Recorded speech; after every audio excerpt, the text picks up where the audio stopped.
सम्राट अशोक का नाम इतिहास में बड़े ही सम्मान के साथ लिया जाता है।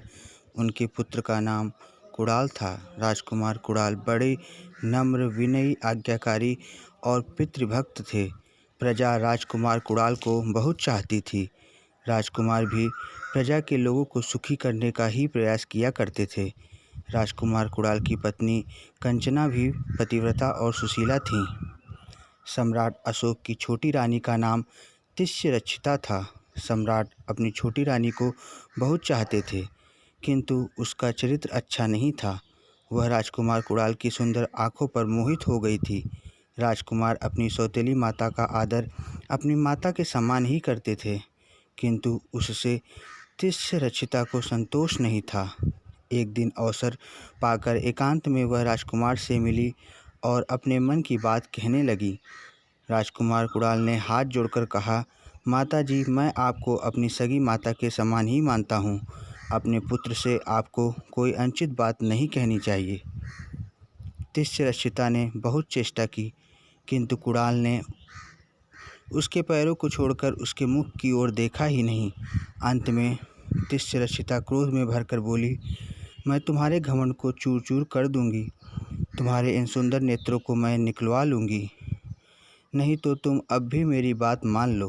कुणाल ने कहा, माता जी, मुझसे पाप नहीं होगा। वैसे आप जो दंड देंगी उसे मैं माता का उपहार समझकर स्वीकार करूँगा। इतना कहकर कुणाल वहाँ से चले गए। तिष्यरक्षिता क्रोध से पागल हो गई। उसी दिन वह राजकुमार कुणाल से अपने अपमान का बदला लेने का अवसर देखने लगी। संयोगवश तक्षशिला के पास कुछ शत्रुओं ने उपद्रव किया। सम्राट अशोक रानी तिष्यरक्षिता की सलाह के बिना कोई काम नहीं करते थे। रानी ने सम्राट को सलाह दी कि शत्रुओं को दबाने के लिए सेना के साथ राजकुमार कुणाल को तक्षशिला भेज देना चाहिए। सम्राट ने कुणाल को तक्षशिला भेज दिया। राजकुमार की पत्नी कंचना भी अपने पति के साथ चली गईं। राजकुमार के चले जाने पर तिष्यरक्षिता ने सेनापति के नाम एक पत्र लिखा। सम्राट अशोक रानी पर पूरा विश्वास करते थे। राज की मुहरें तिष्यरक्षिता के पास रहती थी। तिष्यरक्षिता ने अपने पत्र पर सम्राट के नाम की मुहर लगा दी और पत्र एक कर्मचारी के द्वारा तक्षशिला के सेनापति के पास भेज दिया। तक्षशिला में शत्रुओं को राजकुमार ने भगा दिया था। वहाँ सभी लोग राजकुमार के व्यवहार से उनको देवता के समान मानने लगे थे। जब तिष्यरक्षिता का पत्र सेनापति को मिला, सेनापति के आश्चर्य का ठिकाना नहीं रहा। वह पत्र उसने राजकुमार को दिखाया। राजकुमार कुणाल ने कहा, सेनापति, यह सम्राट का पत्र है। इस पर सम्राट की मुहर लगी है। आप सम्राट की आज्ञा का पालन करें। सेनापति ने कहा, राजकुमार, ऐसी कठोर आज्ञा का पालन मुझसे नहीं होगा। सम्राट ने पता नहीं कैसे आपकी आंखें निकालने की आज्ञा दे दी है। कुणाल बोले, आज्ञा चाहे जैसी भी दी गई हो, वह सम्राट की आज्ञा है।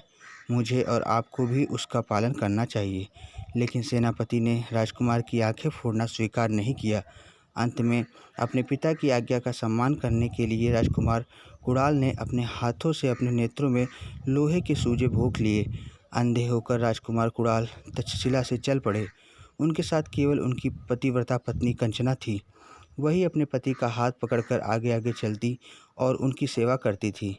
चक्रवर्ती सम्राट अशोक का पुत्र अपनी पत्नी के साथ साधारण भिखारी की भांति गांव-गांव भटक रहा था। राजकुमार वीणा बजाकर गीत गाते और इससे जो कुछ मिल जाता उसी से उन दोनों का काम चलता था। भटकते भटकते कई वर्षों बाद वे पाटलिपुत्र पहुँचे। रात को जब कुमार गा रहे थे, सम्राट ने उनका स्वर पहचान लिया। वे राजमहल से दौड़ पड़े और कुणाल के पास पहुंच गए। इतने दिनों के बाद सम्राट को रानी तिष्यरक्षिता की दुष्टता का पता लगा। सम्राट ने आज्ञा दी, तिष्यरक्षिता को अभी मेरे सामने जीते जी पृथ्वी में गाड़ दो। राजकुमार कुणाल ने सम्राट की आज्ञा सुनते ही पृथ्वी पर मस्तक रखकर कहा, पिताजी, वे मेरी माता हैं। मैं आपसे भिक्षा मांगता हूँ कि आप उन्हें क्षमा कर दें। राजकुमार की अद्भुत क्षमाशीलता ने सम्राट और सभी लोगों को चकित कर दिया।